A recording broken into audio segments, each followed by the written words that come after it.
जब Tesla company डूबने वाली थी और स्पेसएक्स के शुरू के 3 रॉकेट लॉन्च पूरी तरह से हवा में ही बर्बाद हो गए।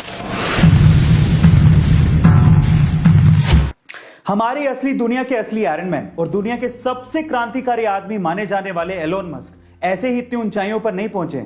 SpaceX, Tesla, the boring company, solar city, hyperloop ऐसी बड़ी बड़ी कंपनियों के मालिक एलोन अपने दिमाग के दम पर और अपनी रिस्क टेकिंग कैपेबिलिटीज के दम पर उस मुकाम को हासिल किया है और दुनिया के सबसे अमीर लोगों की सूची में वो टॉप 3 में आते हैं। आज इस वीडियो में हम लोग एलोन मस्क की ऐसी 3 कहानियां जानेंगे जिन्होंने उन्हें इस ऊंचाई पर पहुंचाया है। गाइस, अगर आप ये 3 कहानियां ध्यान से सुनेंगे तो मैं आपसे गारंटी लेता हूं कि आप भी अपनी जिंदगी में पॉजिटिव बदलाव लाकर सक्सेस को पाने की कोशिश करेंगे।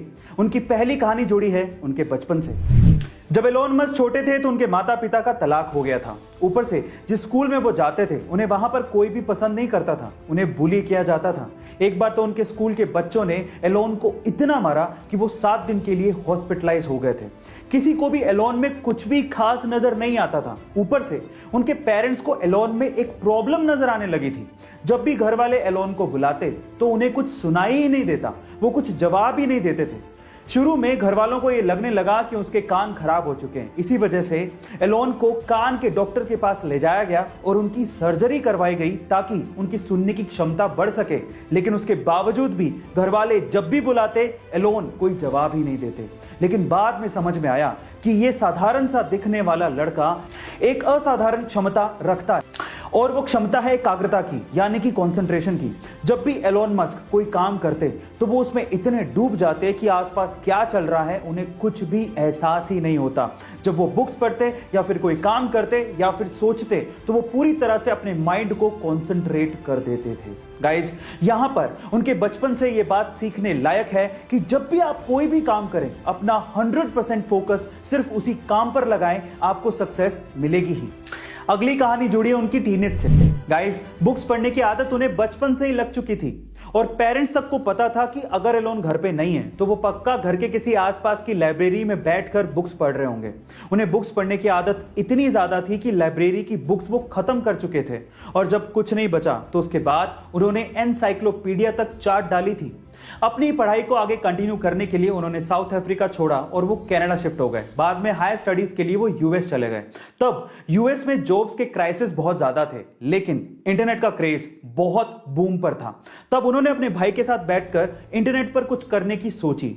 उस वक्त उन्होंने ये ध्यान दिया कि येलो पेजेस नाम से एक बुक आती है जिसमें छोटे बड़े जितने भी बिजनेसेस हैं वहां पर लोग इनके कॉन्टैक्ट नंबर और उनके एड्रेस को ढूंढा करते हैं। तो उन्होंने सोचा कि क्यों ना एक ऐसा सॉफ्टवेयर बनाया जाए जिसमें येलो पेजेस की जरूरत लोगों को पड़े ही नहीं और सारी चीजें उन्हें इंटरनेट पर ही अवेलेबल हो जाएं। उन्होंने कंपनी का नाम रखा Zip2 और आगे चलकर ये कंपनी इतनी ज्यादा फेमस हो गई कि कॉम्पैक्ट ने इस Zip2 नामक कंपनी को $307 मिलियन में खरीदा और एलोन मस्क 27 साल की उम्र में ही मिलियनेयर बन चुके थे। अब वो चाहते तो आगे की सारी जिंदगी बड़ी आसानी से काट सकते थे, लेकिन अब सुनते हैं उनकी तीसरी कहानी जिसने उन्हें अमीर और मशहूर बना दिया। Zip2 को सेल करने के बाद एलोन ने पूरी दुनिया में बैंकिंग ट्रांजैक्शंस को आसान बनाने के लिए X.com नामक एक कंपनी की शुरुआत की, जो कि आगे चलकर पेपल नाम से मशहूर हुई, जिसे ईबे ने $1.5 बिलियन में खरीदा था। अब एलोन मस्क के पास पैसा बहुत था और अब बारी थी दुनिया को बदलने की। इसीलिए एलोन मस्क ने अपने पैसों को ऐसी कंपनीज में इन्वेस्ट किया जो कि फ्यूचरिस्टिक आइडिया थे, लेकिन लोगों को ये आइडियाज बेकार लगते थे। जब एलोन ने इन कंपनीज में अपना पैसा डाला तो लोग उन्हें पागल और पैसा बर्बाद करने वाला कहने लगे थे। सन 2002 में एलोन मस्क ने अपने पैसों का 75% हिस्सा स्पेसएक्स नामक कंपनी में लगाया, जो कि सस्ते स्पेस व्हीकल बनाना चाहती थी और लोगों को स्पेस की सैर करवाना चाहती थी। और सन 2004 में बाकी बचा हुआ पैसा टेस्ला कंपनी में लगाया, जो कि इलेक्ट्रिक व्हीकल बनाना चाहती थी। लेकिन कुछ भी आसानी से नहीं मिलता।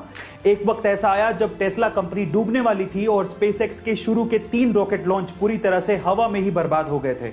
अब एलोन के पास सिर्फ इतना ही पैसा बचा था जिससे या तो वो टेस्ला कंपनी को बचा पाते या फिर स्पेसएक्स के चौथे रॉकेट लॉन्च में खर्च कर पाते।